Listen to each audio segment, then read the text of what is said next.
Bonjour, eh bien aujourd'hui je voulais vous montrer mon plus petit ordinateur. Et bon, celui-là c'est celui de mon fils, mais moi mon plus petit ordinateur pour l'instant c'est celui-là. C'est une TI 74 Basicalc de 1986, qui est un ordinateur calculatrice de poche basique qui a été assez répandu et qui s'est fabriqué jusqu'en 1992. Particulièrement apprécié dans les pays germaniques. Et en fait, je l'aime tellement que quand j'ai eu l'occasion un jour sur un vide-grenier d'en retrouver un en parfait état dans sa boîte d'origine, je n'ai pas pu résister et je l'ai racheté. Comme donc j'ai eu la chance de racheter un modèle en boîte pratiquement en état neuf, on va pouvoir faire de l'unboxing. Grande spécialité de YouTube. Donc, la boîte, très 80s. Hein. On verra ce qu'il y a en dessous. C'est une extension qui était vendue avec, mais qui, je pense, n'est pas en état de marche. C'est une petite imprimante thermique sans intérêt particulier, mais comme j'ai dû avoir l'ensemble pour 10 euros, je l'ai au moins en boîte. Donc, pour en revenir à la machine elle-même, on a une belle boîte en carton avec dedans ce qui apparaît en premier, c'est le manuel. Enfin, je crois que c'était ça, hein, ça serait assez logique. Donc, vous voyez, à l'époque, on lésinait pas trop sur le papier. Ici, des indications qui vous expliquent que la machine n'est pas en panne quand on voit pas l'écran parce qu'il y a un réglage du contraste, ce qui est vrai que n'était pas du tout évident à l'époque. Donc je pense qu'ils ont eu des retours. Là, vous avez une petite feuille sur le TI 74 et le TI 95 qui sous un apparence identique sont deux machines totalement différentes. Ainsi que la liste des extensions compatibles. Donc vous voyez que ça, d'après le diagramme, on peut enchaîner les deux extensions comme ça. Il y avait donc l'imprimante et le lecteur de cassette pour sauvegarder les programmes. Après le lecteur de cassette, il y a eu aussi une interface PC dont je vais parler, mais que je n'ai jamais eu. Je regrette terriblement, et qui permet en fait de zombifier un PC via le port parallèle pour utiliser le disque dur, l'imprimante et l'écran. Vous voyez aussi la particularité des cartouches de mémoire ou des cartouches de programme qu'on peut insérer dans un slot sur le côté de la machine. Et donc le TI 95 Pro Calc en fait ressemble superficiellement énormément au 74, mais là c'est une vraie calculatrice et c'est pas vraiment un ordinateur basique, donc qui sort un peu du scope de ce que je voudrais vous montrer, mais il partageait les mêmes accessoires. Donc ça satisfaisait un petit peu les tenants des deux genres. Bon, après vous voyez qu'il y a un petit divers, c'est varié, etc. Il y en avait une par pays européen parce que c'était pas l'UE, et donc chaque pays avait un peu son système légal séparé en matière de commerce, d'où paperasse. Bienvenue aux Anglais qui viennent de Brexiter. Et fin de la boîte, la machine dans sa belle boîte de protection plastique rigide. Je crois qu'ils ajoutaient des piles pour qu'on puisse la lancer directement. Aucune importance. Et c'est grâce à cette boîte en plastique que la TI 74 n'est absolument pas une machine rare. On la trouve partout. Donc je suis désolé parce que je fais ça en prenant mon caméscope. Je suis pas dans un endroit habituel. Plutôt je suis chez moi.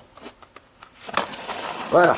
Donc à l'intérieur de la boîte, carton de référence sur la programmation basique de ce côté et sur les fonctions mathématiques de l'autre.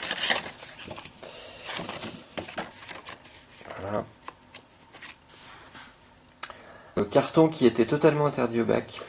Donc en fait j'ai démonté le mien pour le bac et j'ai perdu sur ma machine. Voilà, j'en suis mari. On pouvait accéder au port des cartouches, ça c'est un cache-pot, c'est vide, c'est ce qui était vendu, mais c'est vide, c'est juste pour compléter la ligne. Et donc les cartouches s'inséraient ici. On pouvait mettre des programmes sur mesure. Certains grands groupes, notamment dans les assurances et particulièrement en Allemagne, avaient utilisé cet emplacement pour faire des programmes pour leurs employés, ce qui fait que la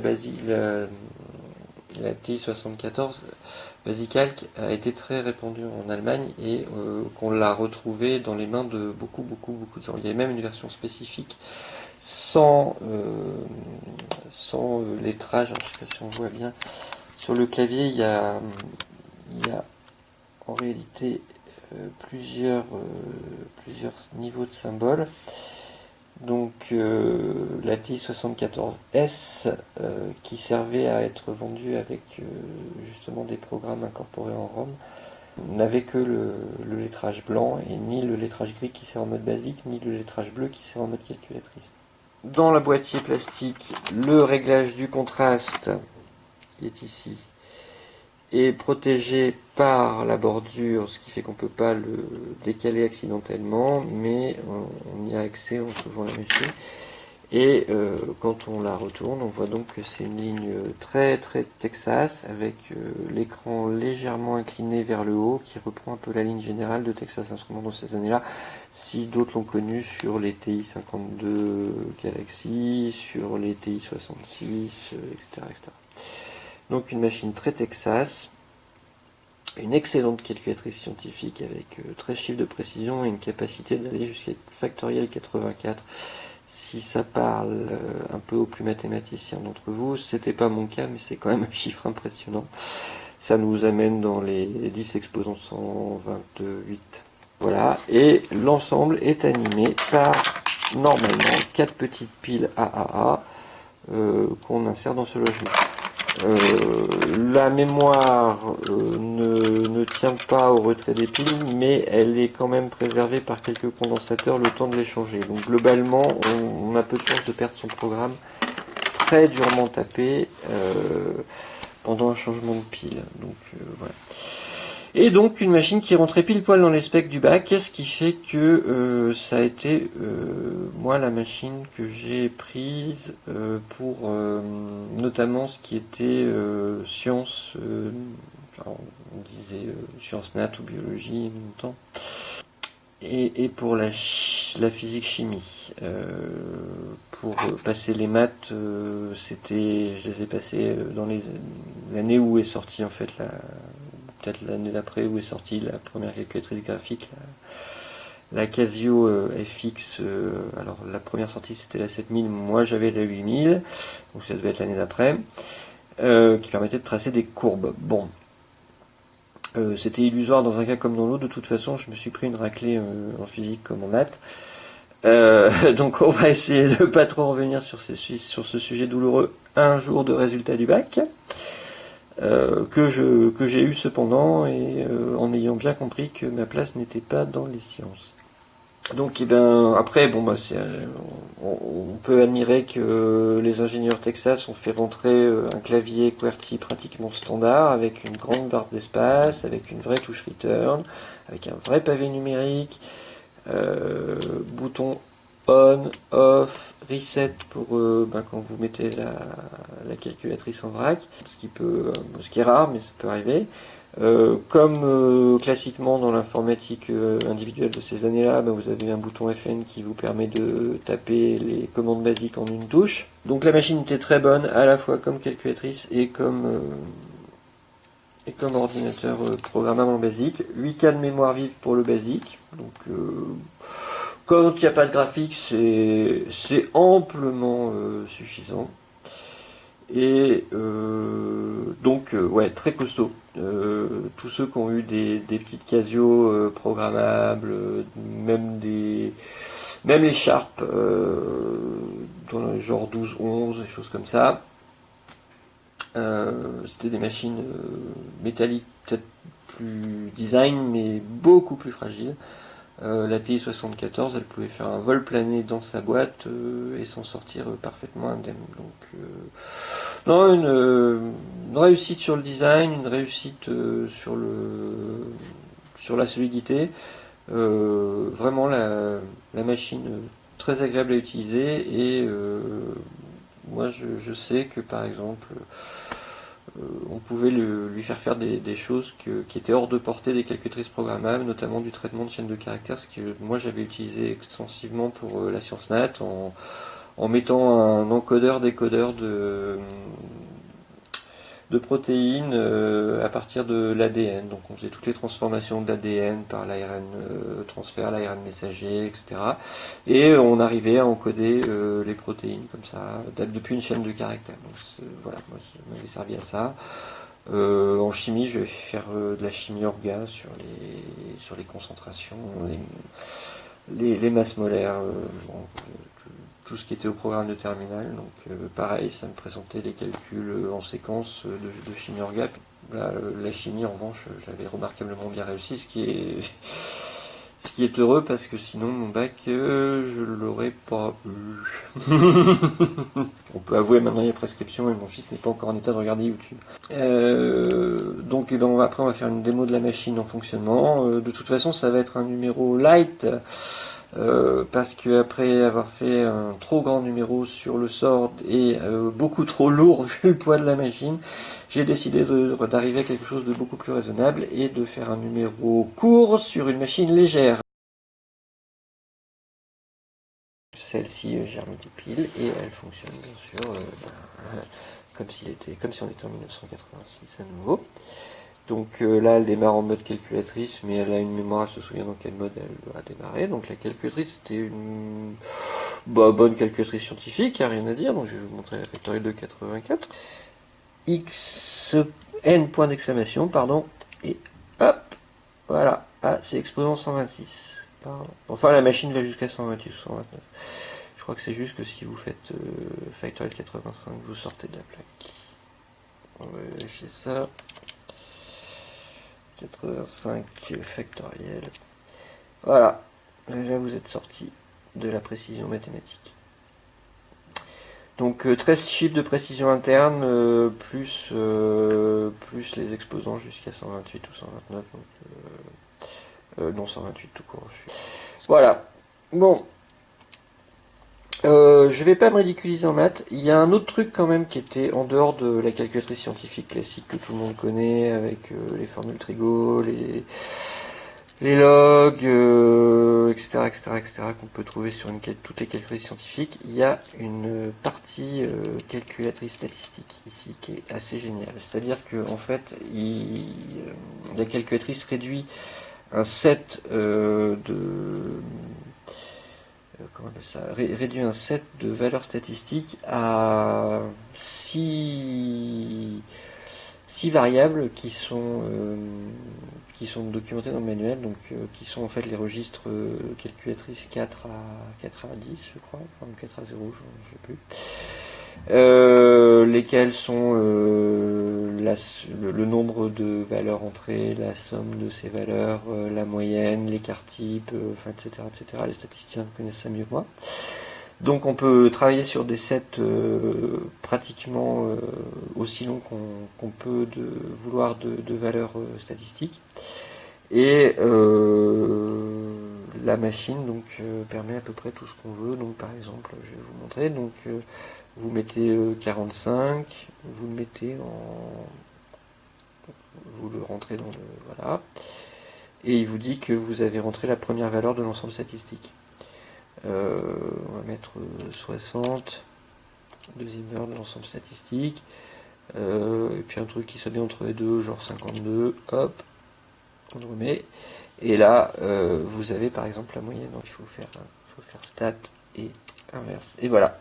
Vous voyez que la moyenne entre 45, 60 et 52, c'est 52 un tiers. Voilà. Bon, moi je vous montre la moyenne, mais vous avez les écarts types, enfin tout ce que vous voulez sur les stats. Donc ça, d'un point de vue statistique, elle était même meilleure que la plupart de ses concurrentes. Donc, ouais, bonne calculatrice. Moi je l'ai même gardée un peu après quand j'ai fait des maths filles, etc. Parce que justement, grâce aux fonctions statistiques, elle suivait assez bien mes cours, ce que peu d'autres calculatrices pouvaient faire à l'époque. Programmation en basique. C'est une machine 8 bits qui est un ordinateur en fait tout à fait classique. Donc j'ai installé un petit programme qui était tout à fait typique de ce qu'on pouvait faire à l'époque. Pardon, ça c'était pour pouvoir utiliser l'imprimante. Donc mon programme commence là. Donc on rentre une valeur numérique, on rentre une deuxième valeur numérique, troisième valeur numérique. On calcule le delta de la fonction ax2 plus bx plus c. On fait le calcul, enfin on imprime, on vérifie que le delta est positif parce qu'un delta négatif entraîne des solutions dans l'ensemble des irréels, pardon. Ce qui était hors programme, voilà. Si le delta est positif, enfin pardon, s'il est négatif, donc on indique qu'il n'y a pas de solution, et sinon, eh bien, on indique les solutions dans l'ensemble des réels. Voilà. Donc, le truc classique qu'on doit apprendre en première, je pense. Donc, c'était, voilà, c'est une programmation basique, basique assez simple. Un basique de bonne facture, qui était très pédagogique, puisque en dehors de la machine, on avait un livre, manuel d'utilisation, donc qui était très complet, très pédago. Donc le mode calculatrice était vu en premier parce que c'était quand même la raison numéro 1 de l'achat, utilisé en tant que calculatrice scientifique. L'introduction générale au basique qui indiquait les différents types d'opérations possibles, et ensuite l'index des références de toutes les commandes du système de manière tout à fait exhaustive. Donc un basique ANSI et pas un basique Microsoft, plus inspiré des gros systèmes que des micro 8 bits de l'époque, avec notamment des fonctions très très étendues, type, alors je crois qu'il y avait, je vais essayer de le trouver assez vite, dans la référence on va trouver, voilà, on va y arriver. Voilà, par exemple vous avez une fonction accept qui vous permet de paramétrer les entrées au clavier, et donc notamment vous pouvez faire un check pour savoir si vous avez rentré des lettres majuscules, enfin vous voyez, bon, c'est plein de, vous pouvez typer en fait les entrées attendues, ce qui vous évite là encore de faire une dizaine de if, then, else, et qui vous permet en plus de positionner un caractère particulier, le caractère, enfin ce que vous cherchez à lire. Donc ça sert à la fois à formater et à valider la saisie. Très puissant. Et de la même manière, le print using est très puissant. Alors maintenant, la chose qui n'est pas du tout puissante dans ce basique, par rapport au micro 8 bits de l'époque, c'est qu'il n'y a ni d'instruction PIC ni d'instruction POC. Donc impossible d'étudier la mémoire au niveau de l'octet, et également impossible de programmer d'une quelconque manière en assembleur. La seule méthode qui a été trouvée, ça a été de dupliquer la fonctionnalité du programme PCIF, donc l'interface avec un PC, dans un autre logiciel, et de renvoyer des fonctions par sauvegarde dans la machine, fonction qui elle était écrite en assembleur. Donc une espèce de grosse bidouille qui nécessitait une interface et un ordinateur à part pour accéder à la TI 74 Basical en assembleur. Ça a été fait. Pas efficace, mais fait. Petite imprimante thermique comme on avait fréquemment à l'époque. Alors en plus je suis un peu vert parce que manifestement le type avait eu l'interface lecteur de cassette avec son ensemble et je n'ai que le manuel. Il l'avait perdu, vendu, j'en sais rien. Peu importe. Donc j'ai le petit bouquin pour utiliser l'imprimante quand même, plus un rouleau de papier, voilà. Bon, si ça marchait ce serait parfait, mais apparemment ça ne fonctionne pas. Donc une prise qui se branche derrière la machine. Donc vous voyez, ça se branche là. Ça je crois que ça s'appelle un X-Bus, ou enfin c'est une variante d'un port utilisé par Texas, notamment dans leur Compact Computer 40. Pas tout à fait le même brochage, mais ça ressemble électriquement beaucoup. C'est une espèce de faux port parallèle sur 4 bits. C'est-à-dire qu'au lieu de passer des octets en large, il passait des nibbles, ce qu'on appelle des nibbles, donc des demi-octets en parallèle. Voilà, donc ça se branchait sur le port de l'ordinateur. Et derrière, on a le même port pour rajouter une autre extension si on en a besoin. Chaque extension, d'un point de vue programmatique, porte un numéro qui lui est assigné par Texas. Donc par exemple, l'imprimante a le numéro 12. Donc si vous ouvrez le device numéro 12, et ben vous savez que vous parlez à une imprimante. Voilà, ça fait partie des définitions du système. Et pour imprimer, donc désormais, ça c'est le petit programme qui sert dans le générique à imprimer sur la bande papier. Donc j'ai construit comme une sub. On peut nommer les subs dans ce basique, donc c'est les appeler par call et leur nom, ce qui évite de faire un spaghetti de GoTo. Alors vous voyez que l'imprimante est assez particulière, il faut lui donner un numéro de fichier, ouvrir le device numéro 12 qui correspond à l'imprimante, et paramétrer la sortie avec la fonction output. Alors les lignes font 31 caractères, mais virtuellement elles en font 80. Voilà, 12 RL, ça veut dire qu'on demande un line feed à la suite des returns. Voilà, c'est une manière d'indiquer comment se comporte le type de fichier qu'on a ouvert. Voilà, et donc bien après, on n'a plus qu'à imprimer sur le numéro de fichier ouvert ce qu'on souhaite.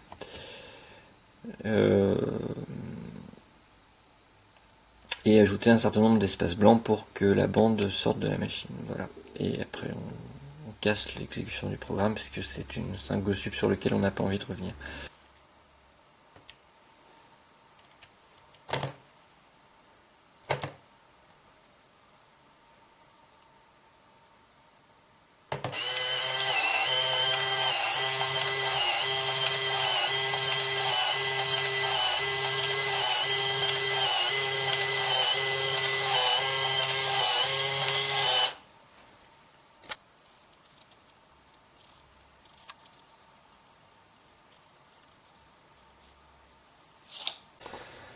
Bon, donc ouais, la discussion sur les extensions de toute façon est un petit peu vaine.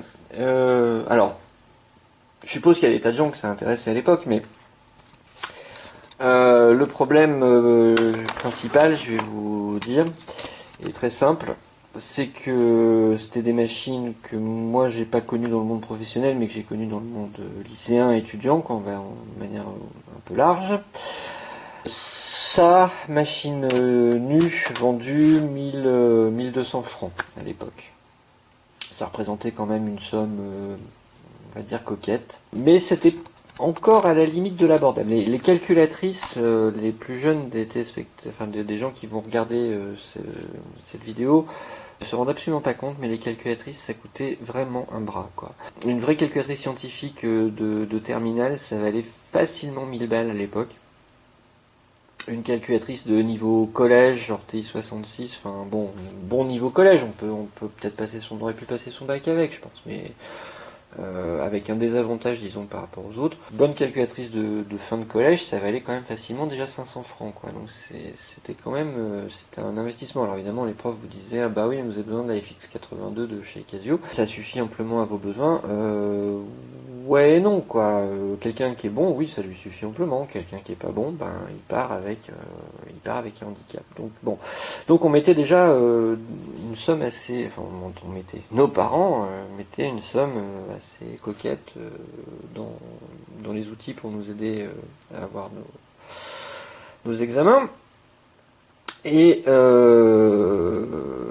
et donc déjà la pilule était amère, mais alors un module mémoire de 8K pour doubler la taille de la machine, la taille de mémoire de la machine, donc ça c'est toujours mon cache-pot vide, hein, j'ai pas la chance d'en avoir un vrai. Un module 8K comme ça valait 600 balles. 625 francs, soit un tiers en plus. Voilà. Hop. L'extension cassette, elle valait, je crois, c'était la moins chère de valeur, mais 300 francs. Ça valait dans les 600 francs aussi, 600-700 francs. Et l'interface PC, je crois que c'est pareil, ça devait valoir dans les 700 francs, un truc comme ça. Enfin bon, donc tout ça c'était des sommes complètement délirantes. Alors il y avait un module aussi que j'aurais bien aimé avoir qui s'appelait Apprenez le Pascal, Learn Pascal. Donc c'était un Pascal un peu simplifié pour tenir sur une ROM de 8K, avec lequel apparemment beaucoup d'Allemands se sont initiés. Pas beaucoup, un certain nombre. Le module Learn Pascal, il était pareil à 700 balles. Voilà. Et alors, ce qui est d'autant plus rageant que les modules scientifiques qui existaient aussi, il y avait un module de maths et un module de physique, je crois, enfin, mais niveau ingénieur, là, je parle pas niveau lycéen, valaient le même prix. Donc, au lieu d'avoir une offre un peu préférentielle à destination des plus jeunes, ben non, Texas avait une politique tarifaire qui était très très lourde. Bon, alors certes, le prix des mémoires était élevé, mais pas des ROM, quoi. Donc, les ROM, ça a toujours valu 3 francs 6 sous, c'est facile à faire. La RAM, oui, était chère, mais pas la ROM, et bon, c'est tout. Ils ont choisi une politique défavorable, et je pense que sur le long terme, ça ne leur a pas réussi. Et si Casio a été à un moment en position aussi dominante sur le marché des calculettes, je pense que c'était aussi un peu en partie à cause de ça. Les interfaces Casio, pourtant que je sache, sans que Casio en ait fait cadeau, étaient un peu moins chères. Ok, démontage de la machine.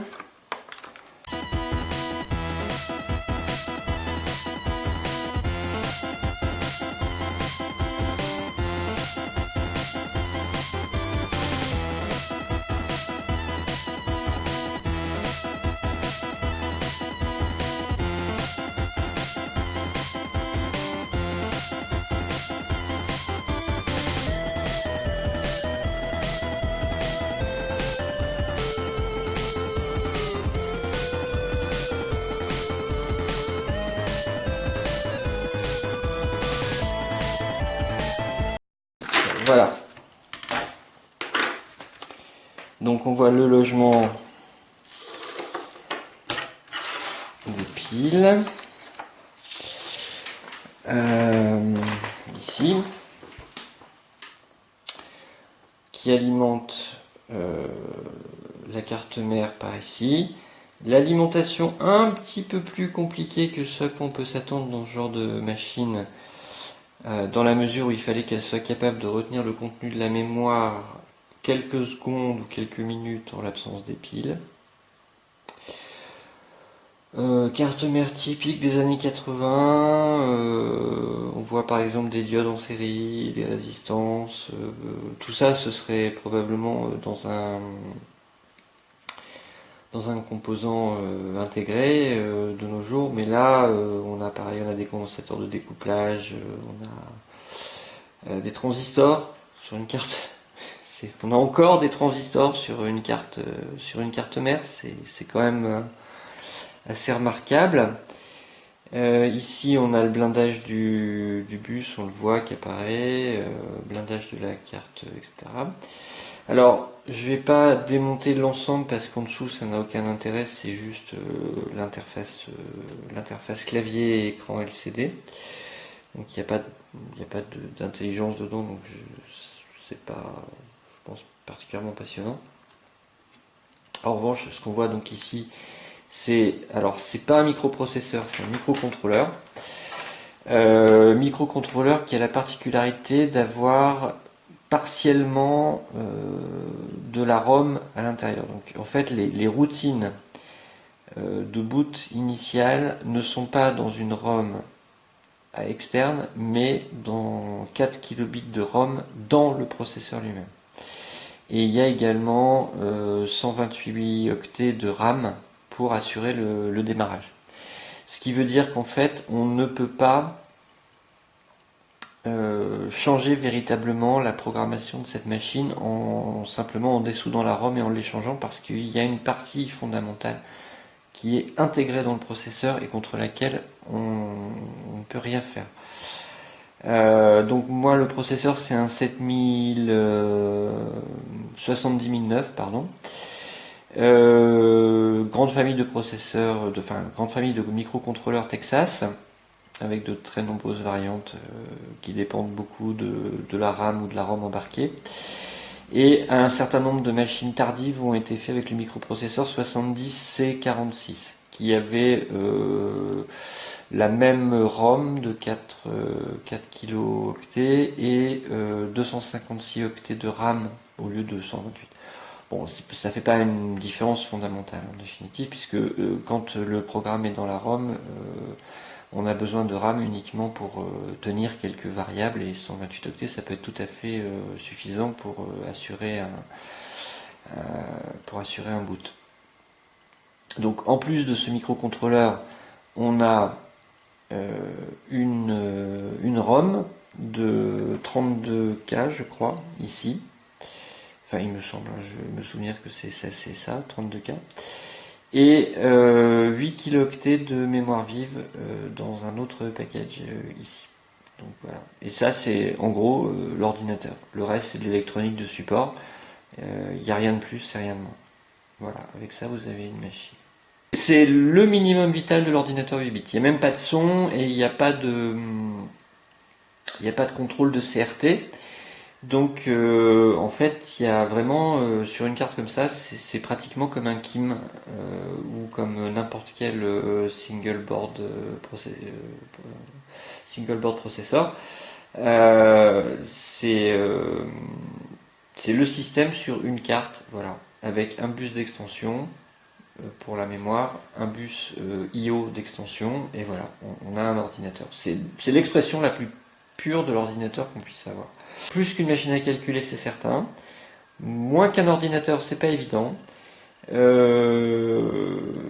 Mon seul regret, c'est de ne pas avoir réussi à trouver pour l'instant d'interface PC, mais j'ai trouvé des plans, donc peut-être qu'un jour où je trouverai également mon fer à souder que j'ai enterré quand j'avais 13 ans, j'essaierai de construire l'interfaçage avec un PC pour voir si on peut encore aujourd'hui bénéficier de la compatibilité entre les deux. D'après ce que j'ai lu, c'est pas gagné. Tous les ordinateurs au-delà de l'athlon, enfin au-delà du gigahertz de vitesse de processeur, apparemment le programme devient incompatible et le contrôle par le port parallèle inefficace. Mais bon, faut pas désespérer, il se peut que d'ici là il y ait des fans qui aient trouvé une solution pour que ça continue à fonctionner. Le remontage de la machine se fait en ordre strictement inverse de son montage.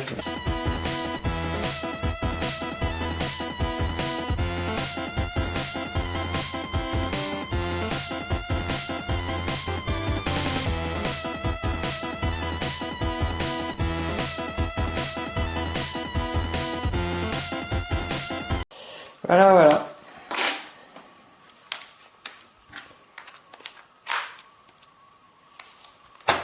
Et on voit que ça fonctionne toujours.